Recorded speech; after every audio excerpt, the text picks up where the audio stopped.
opinions expressed by the host and guests in this show are not necessarily the views of Children's Health Defense.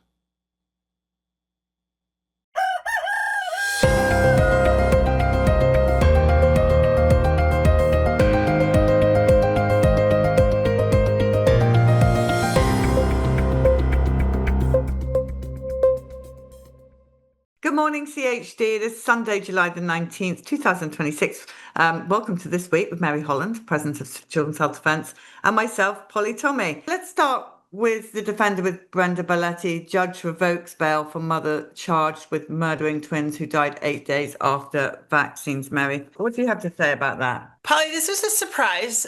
So as we've been covering, importantly, Andrea Shaw, a 23-year-old now, is in jail for having murdered her two twins, Tyson and Dallas Shaw, allegedly, really based solely on circumstantial evidence.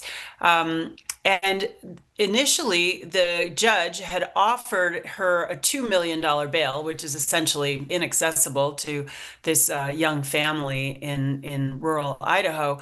But at the hearing that occurred this week, the prosecution said, no, she shouldn't get any bail. It's not required to offer bail in a murder case, in a capital case.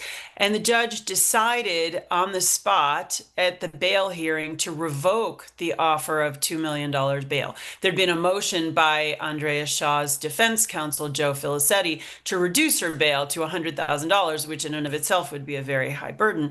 But the judge decided to revoke it. Now, the good news was, though, Polly, is that she said she is open to scientific evidence that the twins could have died from other causes than the alleged mother smothering them. It's interesting, Polly, this is no surprise to us, but in the coroner report and in the grand jury testimony, which is not available, we know that there were 3 doctors who testified to the grand jury who said that they had ruled out vaccine-caused death, right? Because we know that the mainstream medical profession receives no training, 4 hours about vaccines, only what the schedule is, and they receive no training whatsoever about vaccine injury or vaccine-induced death.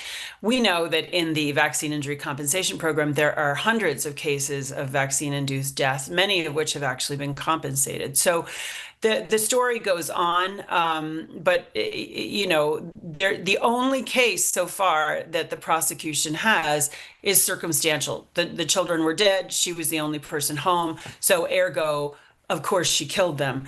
I don't, you know, we'll just continue to follow this story because it's very, very important, Polly. Are vaccines safe and effective, or can vaccines kill people? Henrik Paulison here in The Defender. What a landmark case in Britain could mean for mother charged in Idaho twins' death. Prosecutors who accused Angela Cannings in the 1990s of suffocating her 2 sons relied on prominent pediatric experts who testified that multiple unexplained infant deaths in one family were extraordinarily unlikely to occur naturally. Cannings was sentenced to life in prison, but less than 2 years later, an appeals court overturned her conviction, ruling that prosecutors should not proceed when reputable experts disagree about the cause of death, and there is no other compelling evidence. So this is good news for the Shaw case. Polly, this is a fantastic article by our new colleague, Henry Coalition. It's so important. I had no idea about this. This is very important. So what happened in this case, when she had 3 infants die in similar circumstances over this 10-year period, they alleged that she had suffocated the children, very similar to what's happened in the Shaw case. And what the appeals court there said is that criminal convictions cannot rest on disputed scientific opinion alone. If experts disagree and there's no other evidence that's compelling, you can't convict somebody. And so interesting, Polly, one of the experts that testified to put this woman away in jail for the rest of her life was the head of the British Pediatric Association, sort of an analog here to perhaps a role of the American Academy of Pediatrics. What is so important in the Shaw case and what happened in the Canning case is the prosecution always bears the burden of proving beyond reasonable doubt that the person killed the person. In the Canning case, they couldn't meet that burden, and I personally don't believe that the Shaw prosecutors can meet that burden either. There is reasonable doubt because we know that all of the factual findings that these children had, the twins in the Shaw case, had pulmonary edema, that they suffocated, they could not breathe. Those are all things that can be caused by other reasons rather than forcible smothering. So I'm really glad we wrote this piece. And the bottom line is so-called expert opinion does not equal proof. Michael Nevadakis here. Reuters ran a hit piece on Robert F. Kennedy Jr. and revealed how hard he's worked to reform vaccine policies as US Health Secretary Robert F. Kennedy Jr. has brought a series of once unthinkable public health proposals to the highest levels of the Trump administration. The news outlet suggested Kennedy's vaccine policies are putting public health at risk, but it also presents a comprehensive outline of his vaccine-related initiatives since taking over the helm at HHS. Right. So it's so often the case, Polly, that these hit pieces, in our view, kind of backfire because they actually, instead of coming to the conclusion, oh, he's doing a terrible job because he's overturning the status quo, it's like, wow, look at all the things he's actually tried to do. And this Meryl Nass, our friend Dr. Meryl Nass, wrote a Substack sort of saying this article is kind of a peek into the cauldron. And it just goes over that he's tried to wind down the mRNA shots, to cancel money towards the mRNA, to stop funding to Gavi, to withdraw from the WHO, to create shared clinical decision-making for children, to change the composition of the Advisory Committee on Immunization Practices, to attempt to put $5 billion towards autism research, and to assist in having the president issue an executive order to say that the U.S. childhood vaccine schedule has to mirror that of other peer countries. That's a lot of stuff that he's been doing on vaccines and on autism in particular. Not all of it successful, but he's made intense efforts in light of what we understand is the massive epidemic of vaccine injury, or MEVI. This is Notice reporting. The headline here: the White House killed an RFK Jr. ad campaign. He can blame Kristi Noem. What's that about, Mary? Well, this is interesting. Apparently in 2025, this is a story in our Newswatch that Bobby Kennedy had really very strongly tried to launch a campaign against having people process food. Remember, his tagline now is eat real food, but there was a more aggressive campaign: don't eat processed food. It's got all kinds of chemicals that can hurt you.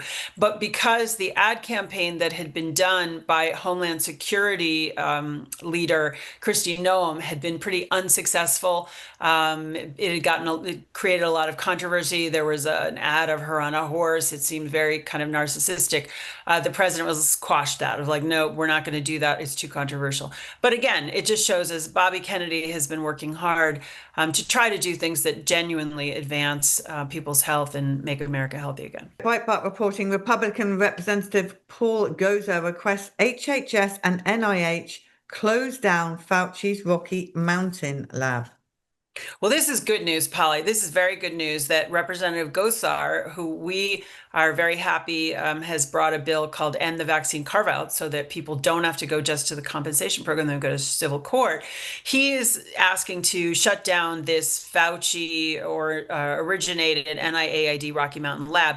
You'll remember we covered this, Polly, the Vincent Munster and a colleague smuggling in Mpox and other infectious agents from overseas. The NIAID has been doing a full cover-up on this, and apparently there have been lots of accidents there, including staffers being exposed to really severe, like Crimean hemorrhagic fever, Mpox. So he's trying to close it down. I think it's a great idea. Jill Erson in the Defender: bipartisan bill would move COVID vaccine injury claims into VICP in biggest reform push in decades. This is good news. It's not perfect news, as Kim Mack-Rosenberg, our general counsel, points out, but React 19 has been really pushing for this bipartisan legislation for many years.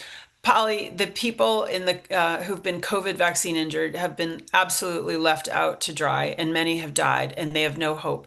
This is a chance to move all of those injuries from the countermeasures program that completely doesn't work. We'll talk more about that, over into the injury compensation program, which is a very imperfect tribunal, but there's a chance of actually getting some compensation and giving new hope to people to be able to refile. As of July 1, Polly, in this countermeasures injury compensation program, there have been hundreds of thousands of petitions, and only 62 cases have been compensated. And the average compensation is like under $5,000. It's outrageous. And so Wayne Rohde, who's truly our expert on vaccine injury and on these compensation programs, says, they don't want to highlight the problem, the injuries from vaccines. Pharma doesn't want to do that. The government doesn't want to do that. Media doesn't want to do that. But if they don't do this, there is political blowback that is happening, because everybody knows somebody who is injured by a COVID shot. So we're going to follow this one for sure. I think this may actually pass, Polly, the Vaccine Injury Compensation Modernization Act. So kudos to React 19 and to the legislators, Lloyd Doggett, Democrat of Texas, and Lloyd Smucker, Republican of Pennsylvania, for actually bringing this to the floor. Okay, well, Louis Conte here in the Defender. Big Pharma pushes back after Robert F. Kennedy Jr. proposes plan to improve compensation for COVID vaccine injuries. Basically, Big Pharma's attorney said too many compensated COVID-19 vaccine victims could result in vaccine hesitancy. I am sick of hearing that. We hear that the whole time, that basically, we can't tell them that Gardasil or COVID or whatever injury hurts, because then they may not vaccinate. Well, that's the point. That's the point. Yeah. And, the spokesperson now for Big Pharma, more than Paul Offit, seems to be this fellow, Richard Hughes, the fourth, their lead lawyer in the case against Bobby Kennedy on behalf of the AAP. And, Lou points out that the Countermeasures Injury Compensation Program was created under the 2005 PrEP Act. This tribunal for handling those injuries of emergencies has existed since 2010.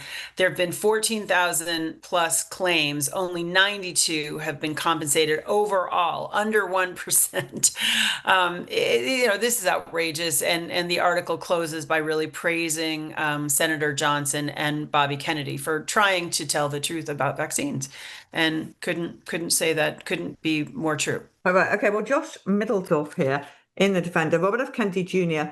ended EUA for COVID vaccines, but not liability protection for vaccine workers. At the end of June, HHS announced that it was terminating the COVID-19 emergency use authorization declarations for drugs and medical devices. There are two kinds of emergency declarations. The one HHS rescinded is the less important of the two. The more important one, the PrEP emergency, remains in force. Josh Middledorf has written for Defender before and worked on some of the science at Children's Health Defense as well. And he says, the PrEP Act is a travesty. And I couldn't agree more. We fight every day to get rid of the PrEP Act that basically allows the Secretary of Health and Human Services to declare an emergency, and then there's a liability shield. And what this article points out is there's a distinction between that PrEP Act declaration and an EUA declaration. So Kennedy ended the EUA, but not the PrEP Act. So Middledorf here is asserting that Kennedy should leave his post at HHS. He should be fired by the Trump administration, and he should end the PrEP Act retroactively to when Secretary Azar declared it back in 2020, and let that be litigated. And he says Kennedy was most effective when he was on the outside suing the government.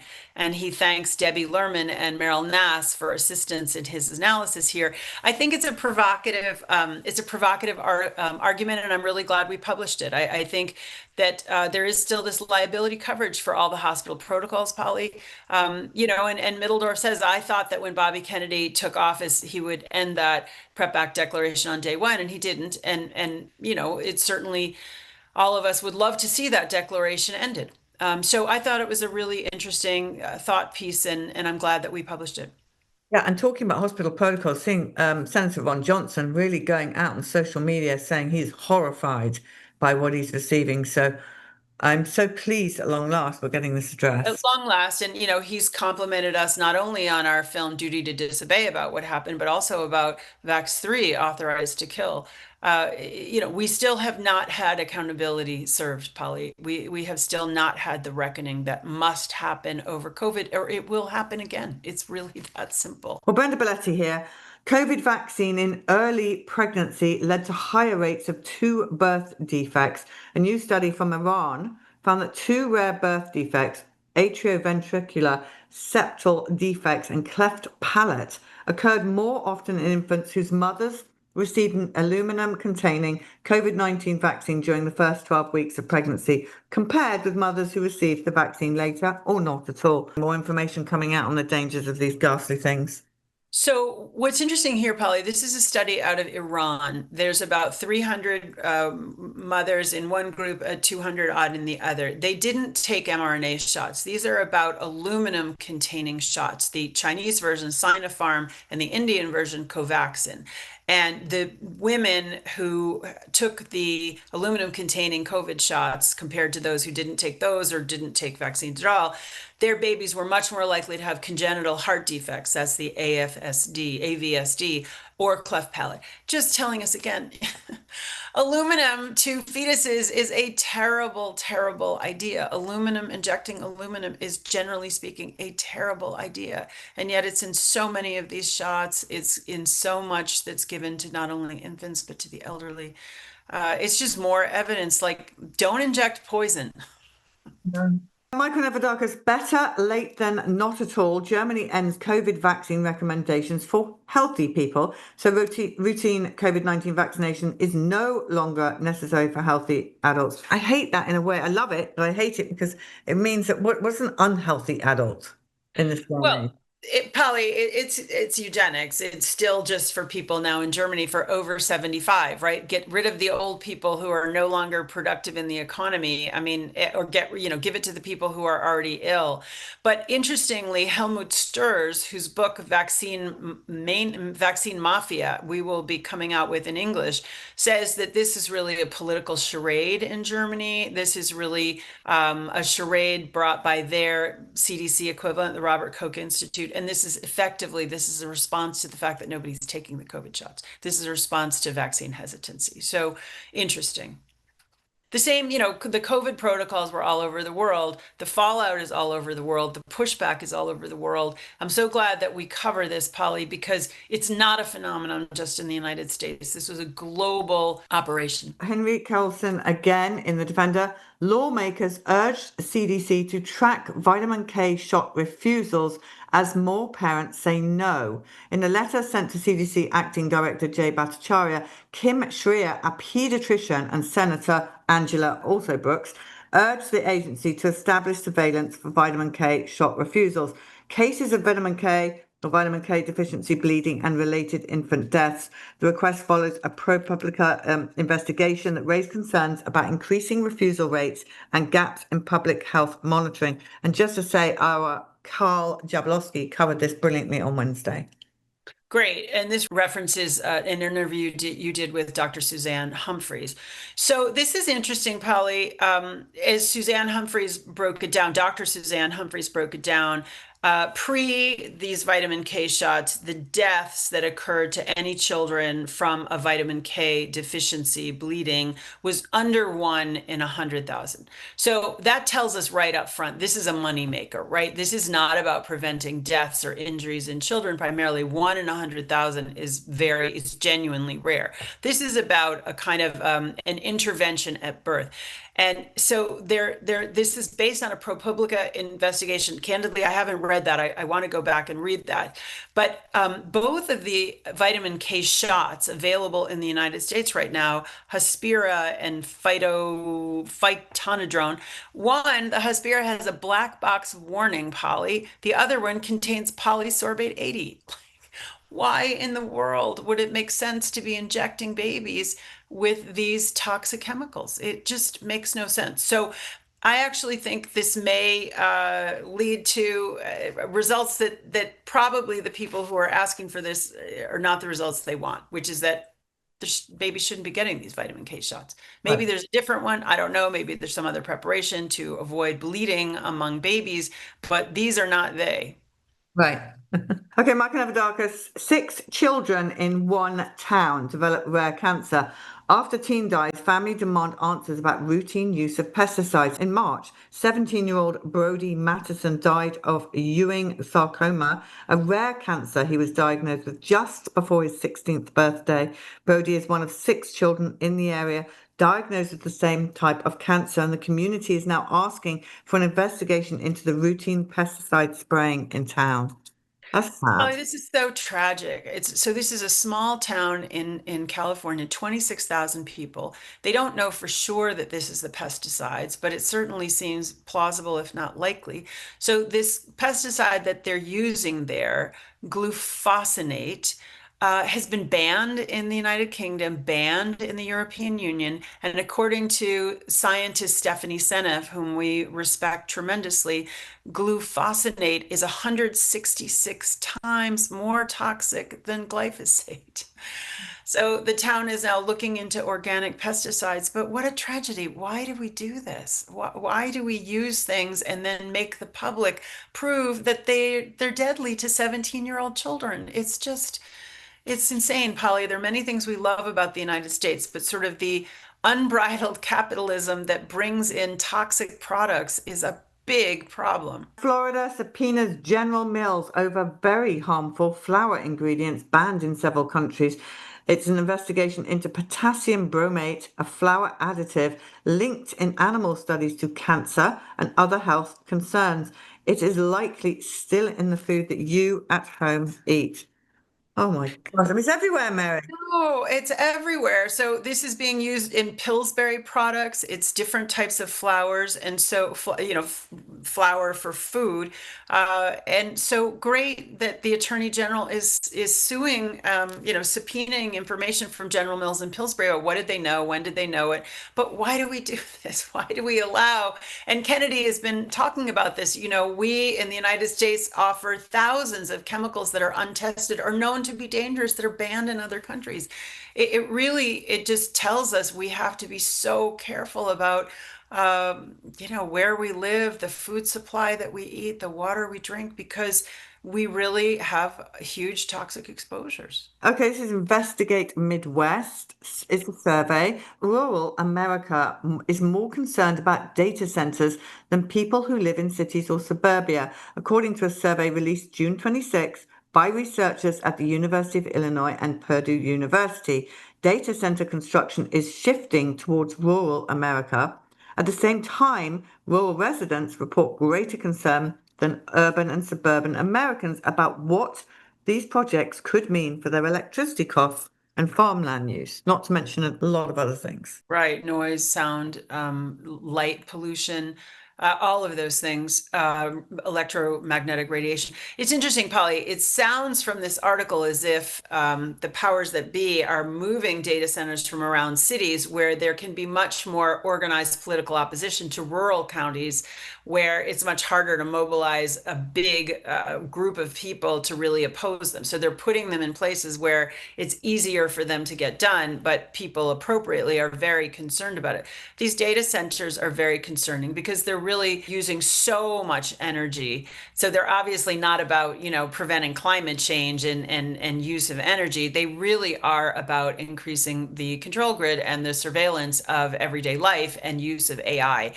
And I think we all have to be very concerned about that. Those are certainly things that particularly our wireless department is following very carefully. And I'm glad that we're covering it, Polly.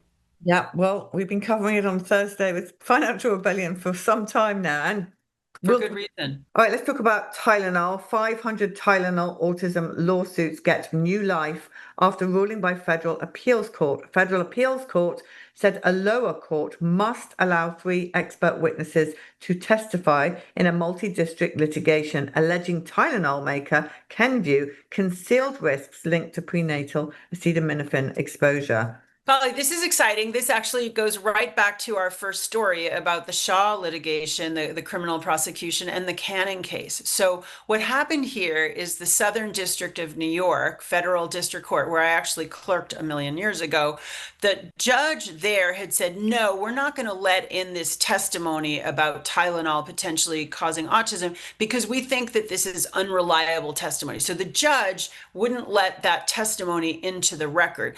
And what the appeals court, the Second Circuit, in a 64-page decision by Judge Calabrese, who's a sort of well-known judge, says, no, the Southern District overstepped its boundaries in its gatekeeping role, and that testimony should come in. And so, in other words, this is reinforcing that Canning decision that we talked about earlier, where scientists disagree, you have to let the testimony in. And scientists do disagree. And so some of the testimony that was left out in this Southern District was from the head of the Harvard School of Public Health. So this is a very good decision that these 500 cases now get a new life. And we've just published our book, Tylenol and Autism by William Parker.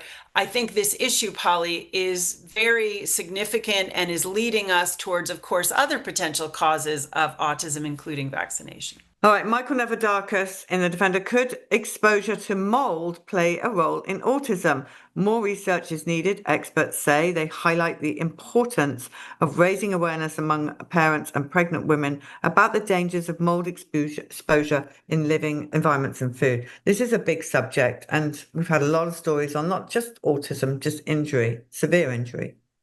Yeah, I'm very glad. I do think mycotoxins is a big issue, and we're totally aware of that, Polly. We published Patricia Lemmer's book, Total Load Theory. We really believe that it's the interplay of all these factors that can tip somebody over, that there's a trigger. There's lots of environmental toxic exposures, as we're talking about the food, the pesticides, the vaccinations, other medications, but there may be a trigger, and it can be the mold. And this article quotes Dr. Christina Parker, just that this absolutely needs more research. It's a very real concern. Absolutely. Well, that's our news for the week. I'll be back tomorrow morning live on CHD TV. But for Mary and I, pray big, stand firm, never settle. And we're going to have a good week ahead. I can feel it. Good. We'll see you next week. Thanks, everybody. Bye-bye.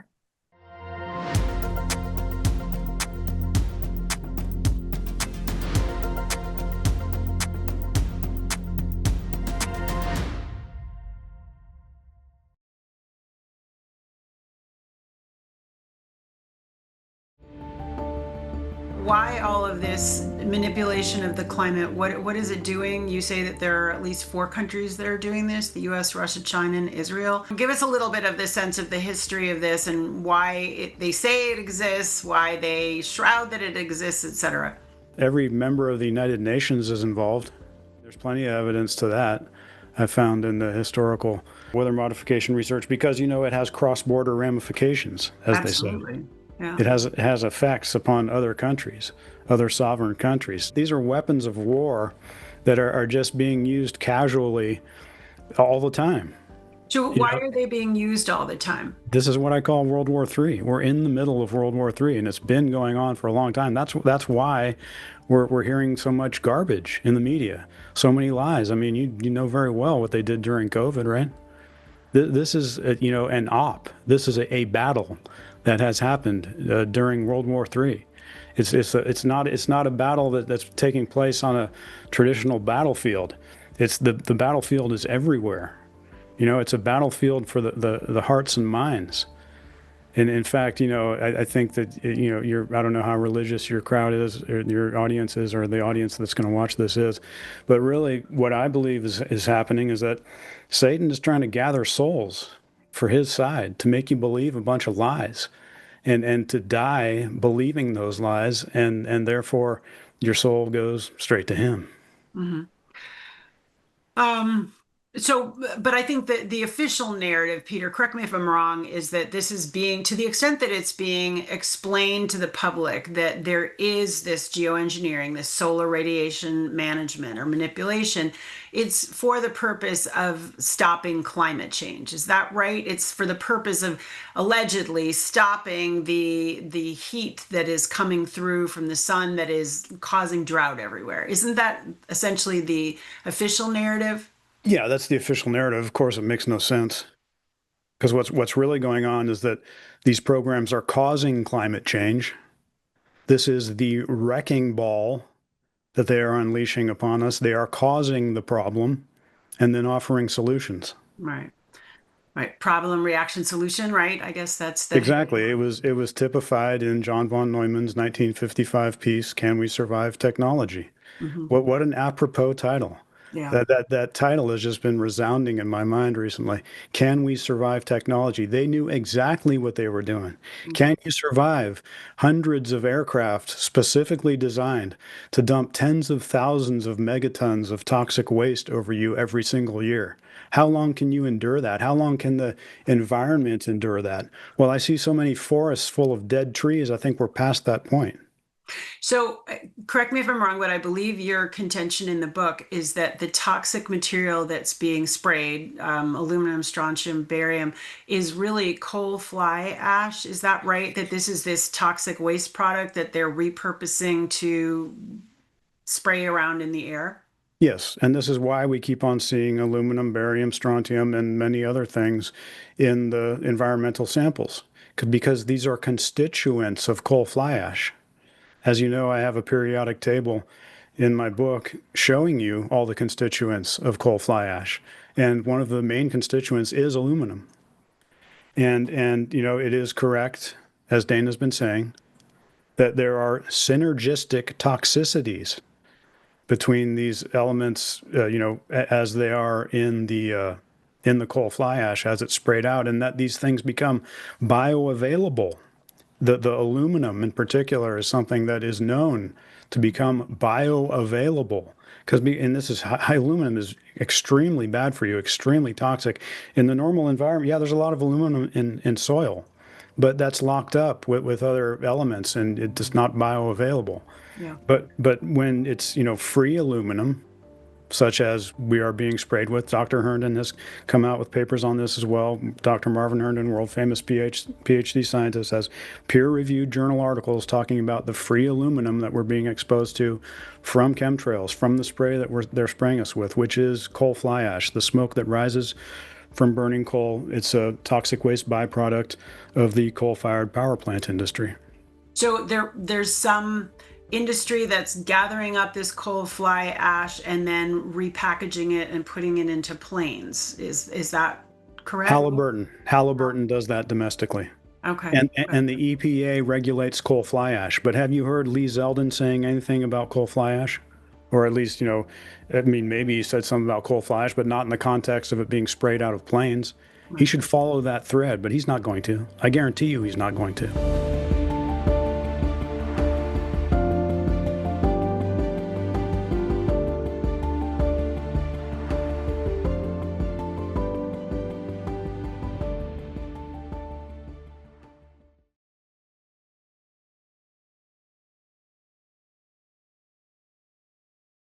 What are you a doctor of? Primary care and psychiatry. Primary care and psychiatry? Yes. Okay, and so how many children do you have now? I have 2 boys that are living. They're living. Yes. And was your daughter the first She child? was my youngest. She's your youngest, okay. Yeah. So when you were pregnant with her, what was your thoughts on vaccines then? Well, I had 2 close friends who questioned them, but and I listened, very non-judgmental, but I decided to talk to my pediatrician about it and go to the CDC website. And then I was just kind of overwhelmed with the decision. And really, when I brought it up to my pediatrician, he said, well, you can't make my practice if you don't vaccinate. And I said, oh, you're right, that's not fair to the rest of the world. So when you were training to be a psychiatrist, a doctor, did any vaccine conversation ever come in on, I don't know why it would, but did you ever learn anything about it? No. In medical school, immunology classes, you really don't. You learn the science of antibodies and things like that, but you don't learn anything about what makes up a vaccine, or you're just told this is the schedule. And I actually did family medicine my intern year. As an osteopath, you have a really broad training, so you are a primary care physician. And it was just routine. They would come in and get vaccinated, and if a baby was brought back in having a problem, I would have had absolutely no idea to consider that it could have been a vaccination reaction. So you had 2 older boys, Yes. and they were, I presume, vaccinated on time. They were. My younger one, actually, he is just 2 years apart from Victoria, and I ended up, because of his speech delay, my older one was delayed and has auditory and visual processing issues, attention issues, peanut allergy, all sorts of environmental and food allergies, asthma, the gamut that every kid has these days, unfortunately. But I never considered a vaccine reaction. Now I started listening to these 2 friends of mine with my younger son and delayed his 18-month vaccination. So he was being vaccinated right around the same time that Victoria was, because I decided to resume them after we had moved and established with this new doctor out in South Tulsa. And he actually had a reaction at that time, a week before Victoria did, where he couldn't lift his head off of the pillow. I clearly remember that. So Victoria was 6 months old when she passed away, yes? She was almost 6 months when she passed away. And so I didn't vaccinate her in the hospital. She got her 2-month, and she was absolutely perfectly healthy. She got her 2-month vaccinations, and it was at that time that things changed, but I was in complete denial. Did not consider at all that it was the vaccination, but I remember coming home one day and just looking. She was in her little swing that we put her in, and looking in her eyes, and she just wasn't there. We weren't connected. And of course my first thought was, oh my gosh, I leave her at home too much with the nanny, things like that. And then she started slowly, her tongue would protrude and her eyes just seemed fuzzy, and one eye began deviating inward. And so then 6 weeks after her 2-month vaccinations, she had an episode. It was a snow day. We had lived on a big hill at the time. It was really icy, and she screamed, and I ran in and got her, and she was blue, and I tried to get her to come to, and I picked her up, and I called out to Cynthia, who was our nanny at the time, and told her to call 911. And by the time the fire department came, because the roads were so bad, by the time they got there, I just answered the door and I said, she's doing okay, I think I overdid. And that was that. A week later, we see the pediatrician. Now we're revaccinating her. I think that was December 23rd. And, that was just wiped off to nothing. And no workup was done, and vaccinated her then. And then I remember Christmas Eve, her tongue just shot out of her mouth. In hindsight, after she passed away, then it was 6 weeks after that, she started not responding. She would spit up a lot. Her belly became very protruded. She couldn't track. But of course, I'm in complete denial. I would sit her, I would make these smoothies in the morning and run the blender, and she would not even respond, where my boys would come and be like, turn it off. Mm-hmm. And you look at me and you're like, how did you not know something was going on? But I feel like every mother in the world, that you can't possibly imagine. I was so naive that I thought there was really no way in heck that we would ever give something to our most precious right. thing in the world, our children, who are going to carry on society, that would be harmful and that wasn't studied to the full. It's just, my eyes have opened to this world. I'm naive in a lot of areas. I really trust in the greater good of things, truthfully, and in everything. And so that has been the biggest grieving part for me, is not her passing away, because immediately when I got the phone call, I knew she was good. I knew she was absolutely good. It was the reality of where we are in this country, in the world, and that people's eyes are closed. And what do you mean by you got the phone call? What phone call from who? So I was out of town, and Victoria was at my nanny's house, who was just lived very close to us. And she got up that morning and ate normally, and then it was about 10 a.m. and she was upright in her little swing, I can't think of the name of it, and the nanny went in to pick her up to change her, and she was just gone. And up until that time, she had been sleeping more during the day, but up at night very fussy, And you know, there's so many things I hold myself responsible for, maybe not communicating well enough with the nanny or things like that, but I also believe that God has a bigger plan, and it went exactly how it was supposed to go. And did you get the police getting involved? So the police came, yeah, and my nanny ended up having to go to the hospital several times for just panic attacks, and just, oh, it was terrible. And so that was a Saturday morning, and then Sunday I'm like, well, I need to call my pediatrician, at least let him know, you know, of course he'll care, right? And I called him and told him what had happened, and he said, well, come see me in the office next week. So we made an appointment for that Wednesday, and I was, you know, I was hanging in there, doing fine, excited to talk to the pediatrician, and they called and canceled the appointment. So I told myself, oh, well, he just wants to do the latest research and figure things out, so he's getting prepared to talk to me. And then I go, and so in the meantime, I'm getting my my boys' EKGs, because of course you want to rule out cardiac issues. And so I go in, and I walk in, and I see the EKGs sitting to the left, and he looks at me and he says, well, you know, there's, you know, several babies died last week. And I was like, okay. And he said, and your nanny was with her? I mean, I would consider homicide in this case. Are you kidding? Oh, absolutely not kidding.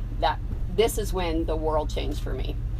And what an absolute bastard. Totally. I'm sorry, I cannot think of another word. I can't. Ruin someone else's life. And to not, I mean, if a patient came to me, I ended up writing, I chilled out, wrote him a letter 6 weeks later that said, I want you to know the experience I had in your office that day. So accused her of homicide, and then said to me, pointed to the EKGs and said, let's focus on the 2 kids that are living. And I was like, wow. That is disgusting. It is. It's disgusting. And now I have my own clinic. Now I understand what these office visit means, and it's the economics of it. I was just blindsided. But anyway, so I left there just absolutely devastated. Charged me for every medical record that I wanted. You know, I wrote him a letter 6 weeks later and said, I want you to know my experience as a mother, a physician, and a child that just passed away.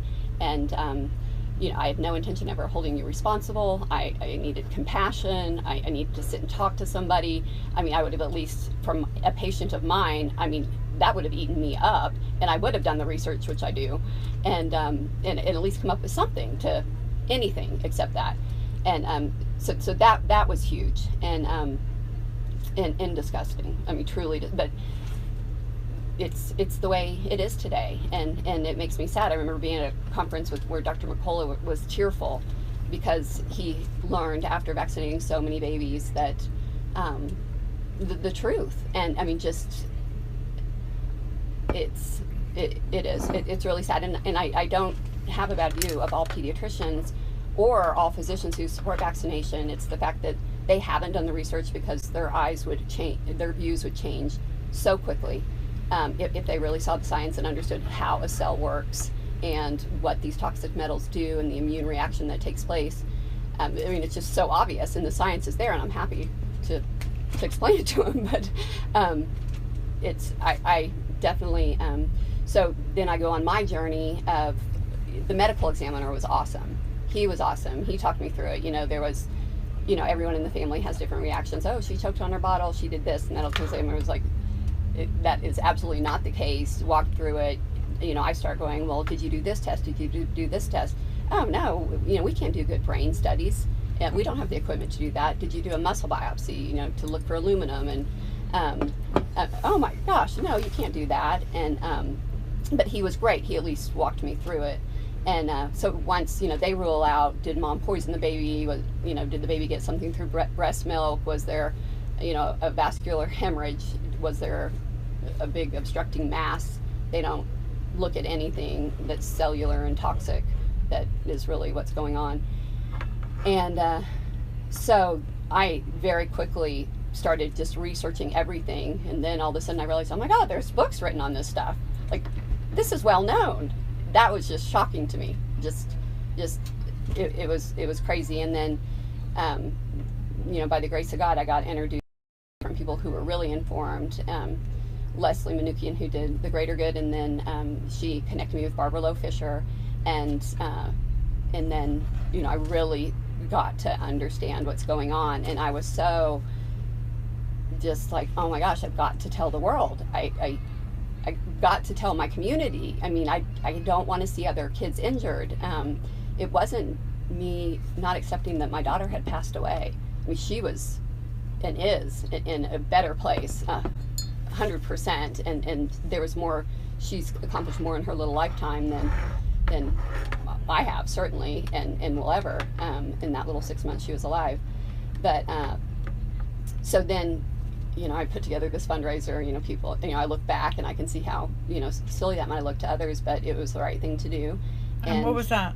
It was something called Valentine's for Victoria. We live in a real philanthropic community, and so NVIC, it went to benefit the National Vaccine Information Center, and so we did that 2 years in a row. It was a lot of work. It was really encompassed me, and I was so upset with the medical community that I now was really focused on how do I heal my kids, and so took them to doctors who are informed about, you know, getting the toxins out of their body, and so went, you know, put together a gluten-free kitchen and wanted to teach moms. You know, it's so hard to cook. You know, it was a little crazy because I'm not a cook at all, but it was an event and experience, and that went on for a little while, and so I really focused on helping my own children, and then was just like, I've got to go back to what I know how to do and get out of that world.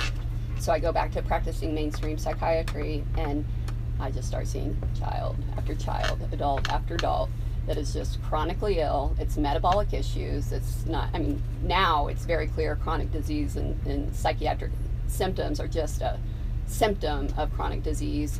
And so then that's where I just can't write another prescription for Risperdal to get a kid back in school. Just give a kid a stimulant and they're suicidal. It's just one medication after another. And so then I started to try and really help them nutritionally, and learning all of that. Are you allowed to do that as a psychiatrist? Doesn't everyone have to stay in lane? Well, so I'm an osteopath, and actually one of the osteopathic tenets is healing by nutritional There you go. means, and using what God gave us to heal our bodies and to remove toxins from our bodies. That is a tenet of osteopathic medicine. And so that's my in there, and then you just have to risk and benefit the patient. And you have so many parents coming in today who, please help me. I don't want my child on another medicine. It's harmed them. Now they have diabetes. They weigh, you know, 180 pounds. And so, but then that became all encompassing. Mm-hmm. And, you know, I'm lucky that I wasn't the primary breadwinner of the family, because, you know, I really wouldn't have been able to make it. And so then eventually I had to leave there, because my poor friend who gave me a job, well, she would have let me stay forever, but I needed to go give it to more people. And it was too much for me. I was doing primary care, you know, adults, and I'd say, okay, go to your primary care, have them do this test and this test and this test, and then they come back, they won't do this, they won't do that. So I had to learn all the coding, it's been interesting, but I mean, it's just a whole path. And finally I'm like, okay, I'm just going to open my own clinic, and I wanted to be closer to my house so I could take care of my family and do all that. And so where's your clinic? So it's in Tulsa at 101st and Yale. It's called Verum Health. And how do you spell that? VERUM. And so it's kind of a new model of medicine. There's a lot of literature that supports combining psychiatric and chronic illness together, and where we can really save in healthcare costs $40 billion a year, because all of these diseases have the same kind of mechanism of it's all cellular nutrition and toxins that have disrupted our cellular functioning. So what I had to do is bring in the psychiatry together with a nurse practitioner that could really deliver the primary care needs, and then we give our patients both nutrient options as well as mainstream medication options. Then along this journey, you know, so I'm going through genetics, and it's really time consuming, but I end up at a conference and meeting really the top integrative doctors in the world, Dr. Mitch Ginn, and he has just started kind of a mentorship program, and so he's taken me under his wing. And it's, you know, I mean, it's only a higher power that directs all of that, but that's allowed me now to have this smooth transition where we can do this lab that is so inclusive, and then come back with the recommendations that really target the big picture and can decrease the chronic inflammation. And if you're given all the options, if you want to test for heavy metals and do this, then you can go on and do IV treatment. But before people, my biggest thing was everyone needs to have options, not just everybody that can pay for it. And so the insurance companies have been a big deal. But anyway, so that's kind of the whole journey of, I can't even help myself, I can't help my children, I can't go Now, to how old are your anybody. boys now? So 16 is my older one, and my youngest is 10, almost 11. And how are they doing? And my oldest one, they're doing Did they remember Victoria's death? How old were definitely. they? Yeah. My youngest one was there at the house when she passed away, and saw IMSA come, and he'll bring that up. But they're very informed about vaccinations and what can happen, and how it's affected their own bodies. Of course, I've done all the testing on them, and my older one is the one who has struggled the most with visual and auditory processing, and has a really hard time learning, but he is just the social butterfly. And so at all levels of the spectrum, so to speak, you have your difficulties. No one knows that he struggles so much, and he's so literal, and he actually went away to a military academy this year so he could be just more structured, and where I'm focused on getting the aluminum, the mercury, and the lead out of his body. Does he want to be in the military? No, he doesn't want to be. He's football. He's gravitated towards football, which of course has its own. Here we have this, traumatic encephalopathy, which is basically what's happening to these kids with brain inflammation is encephalopathy. So but he's had such a hard time in school. He's felt that's his only area of succeeding, and so he right now he's learning that he is successful in many areas. As a psychiatrist, can I ask you a question? Because I'm not normally very nice about psychiatrists. I don't. I understand. And I don't mean to be mean, but No, honestly, that's okay. I see them drug so much of our children. It's what we're taught to do. I know, so I'm going to be really nice, because I really like you, and everybody here really likes you as well. Everybody's just sending you so much love, and people recognizing. Some people are actually saying that you changed their lives. So, yeah, you must. Were you in the greater good? Is that right? Mm-hmm. Yeah. Okay, so people remembering you and thanking you. So thank you guys. big lot of love going on here. Yes. Now, I've forgotten the question is going. I know. One of the things that I've noticed as we do the vaxxed unvaxxed stories is the lack of severe anxiety attacks in the completely unvaccinated, including vitamin K as well. Vitamin K comes in, you've got kind of problems going on. But the absolutely, completely unvaccinated, and the ones who eat well, you tend to ask the parents, we're not seeing this massive surge of, I'd like to say from 16 to 19-year-olds of that huge... I see it, yeah. I'm sure you do see it. Yeah. It's just everywhere, and they're all on anti-anxiety, medication, everything else. Not seeing it in the completely unvaccinated. I'm sure it's there, but we just haven't seen it. Oh, no. What does that say to you? I don't think it is. Well, so there's... saying that just in case someone goes, I got it. Right. Well, and I don't mean to be all science and whatnot. People love it because they love you. It's pretty simple. Amy Yasko is where I learned so much of this. Yeah, she's wonderful. And so you have the methylation cycle, which is in every single cell of our body, every single cell. And so you have heavy metals that come in and block those processes. And so those genetics right there, the ones that are in the methionine cycle, the folate cycle, the BH4 cycle, which makes all of our neurotransmitters, and then we go on to the ureasis cycle, and then the Krebs cycle. So you get metals that, it's like this and like this and like this. You get metals that come in and block here, block here, block here, block here, and you can't go from point A to point B, so you don't make a certain nutrient. And so, as Amy Yasko says, 50 years ago, we maybe had cases of autism, and we had the same genetics, but we had so many fewer cases. And when I say autism, I mean every chronic neurological disease. But we didn't have as many toxins, and so now it takes less genetic defects, less abnormality. We're worried about MTHFR. Well, it's not just, it's all of these. But we have so many toxins that now we're blocking so many points in those cycles. And so back to your question is, serotonin and dopamine, the neurotransmitter imbalances in that BH4 cycle is where we make serotonin and dopamine. So you're going to get serotonin imbalances, dopamine imbalances, which are the cause of anxiety attacks. Did you hear that, Peeps? We've done another little study here on the bath. Thanks for listening. Yeah, it's just I get really sad when I see Toby and Bella's friends that are suffering and they're on so much medication, and it all started from, I know, some event that gave them anxiety or whatever it may be. Yeah. Or vaccines or whatever it is. I mean, obviously I can't tell them it's vaccines, but they're all drugged up. Yeah. They are.